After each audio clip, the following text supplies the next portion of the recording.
வணக்கங்க students. So இந்த வீடியோவில் பார்க்கக்கூடிய அந்த ஸ்பெசிஃபிக்கான டாபிக் என்ன அப்படின்னா மெட்டலர்ஜிலிருந்து கான்சன்ட்ரேஷன் ஆஃப் ஓர், அதாவது தாதுக்களை அடர்ப்பித்தல், அதில் இருக்கக்கூடிய first method gravity separation R hydraulic wash, அதாவது தமிழ் மீடியத்துக்கு பார்த்தீங்கன்னா புவியீர்ப்பு முறை அல்லது ஓடும் நீரில் கழுவுதல் அப்படின்னு சொல்லுவாங்க.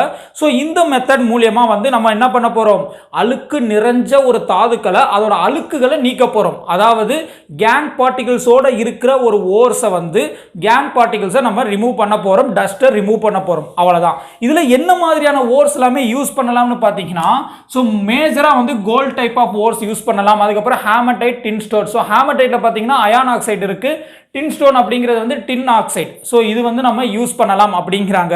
சரி, ப்ராசஸ் என்னங்கிறத பார்ப்போம். ஃபர்ஸ்ட் ஓர்ஸ் எடுத்துக்கோங்க, தாதுக்களை நல்லா பவுடர் மாதிரி கரைச்சிக்கணும். அப்போ நல்லா பவுடர் மாதிரி கரைச்சிட்டு அது என்ன ஓர்ஸ் ஆயிரும், உங்களுக்கு கிரஷ்டு ஓர்ஸ் ஆயிரும். கிரஷ்டு ஓர்ஸ் நல்லா பவுடர் மாதிரி கரைச்சிக்கணும். ஓகேவா? அப்போ அந்த பவுடர் என்ன பண்ணணும்னா ஃப்ளோயிங் வாட்டரில் போடணும். ஃப்ளோயிங் வாட்டர், அது என்ன சார் ஃப்ளோயிங் வாட்டர்? தண்ணி ஓடிக்கிட்டு இருக்கு. ஃபார் எக்ஸாம்பிள் இப்படி இருக்குன்னு வச்சுக்கோங்களேன். இப்போ இதில் கீழே இதில் ஹோல்ஸ் எல்லாமே இருக்குது, கீழே பாக்ஸ் வச்சுருக்கோம். அப்போது இப்போ நீங்கள் என்ன பண்ணணும்னா தண்ணி இதில் ஓடிக்கிட்டு இருக்கு. ஓகேவா? ஸோ ஃப்ளோயிங் வாட்டர் அப்படிங்கிறாங்க, தண்ணி ஓடிக்கிட்டு இருக்கு. இதில் நீங்கள் என்ன பண்ண போறீங்கன்னா அந்த ஓர் பார்ட்டிகிள்ஸ் க்ரஷ், சின்ன சின்னதாக க்ரஷ்ஷாக அரைச்சிருக்கீங்களா பவுடர் மாதிரி. ஸோ அதை இதில் போட போகிறீங்க.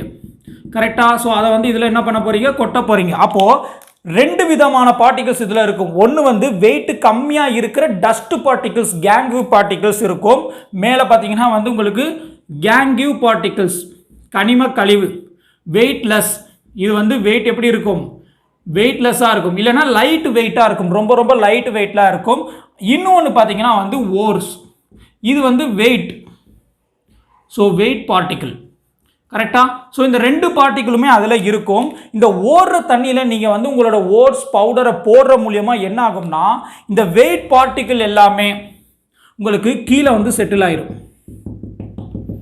கீழே செட்டில் ஆயிரும். இந்த டஸ்ட் பார்ட்டிகிள் எல்லாமே, அப்படியே வெளியே போயிடும். அப்போது ஃப்ளோயிங் வாட்டரில் நீங்கள் போடுற மூலியமாக உங்களுக்கு ரெண்டு விதமான ரிசல்ட் கிடைக்கும். ஃபர்ஸ்ட் ஒன் என்னது, இந்த கேங்க்யூ பார்ட்டிகல்ஸ். ஸோ இந்த கேங்க்யூ பார்ட்டிகல்ஸ் என்ன ஆயிரும், வாஷ்ட் அவே, தண்ணியோட சேர்ந்து வெளியே போயிடும். இன்னொன்று வேற என்ன இருக்கு, உங்களுக்கு ஓர் பார்ட்டிகல்ஸ் இருக்கா. So ores particles. ஸோ இந்த ஓர்ஸ் பார்ட்டிகல்லாம் என்ன ஆயிரும், செட்டில் டவுன், கீழே செட்டில் ஆயிரும். இப்போ நம்ம என்ன பண்ணிட்டோம், ஸோ ஒரு வெயிட் பார்ட்டிகல்ஸை வெயிட்லெஸ் பார்ட்டிகல்ஸ்லேருந்து பிரித்தாச்சு. சிம்பிளாக சொல்லணும் அப்படின்னா ஓர்ஸ்லேருந்து நம்ம டஸ்ட்டை பிரித்து எடுத்தாச்சு. கீழே செட்டில் ஆனது எல்லாமே பியூர் ஓர். ஸோ இந்த மூலியமாக தான் உங்களுக்கு புவியீர்ப்பு முறை அல்லது ஓடும் நீரில் கழுவுதல், அதாவது gravity separation R hydraulic wash அப்படிங்கிறாங்க. ஸோ இதில் நம்ம என்னென்ன மெட்டல்ஸை என்னென்ன ஓர்ஸை நம்ம யூஸ் பண்ண முடியும், மோஸ்ட்லி ஹேமடைட் அண்ட் டின்ஸ்டோன் அப்படிங்கிற ஓர்ஸை யூஸ் பண்ணி நம்மளால் அந்த ஓர்ஸை கேங்க்யூ பார்ட்டிகிளிலிருந்து பிரிக்க முடியும் அப்படிங்கிறாங்க. So that's all about this topic. So இதில் உங்களுக்கு ஏதாவது டவுட் இருந்துச்சுன்னா நீங்கள் கேளுங்க. And study curious with smile. நன்றிங்க.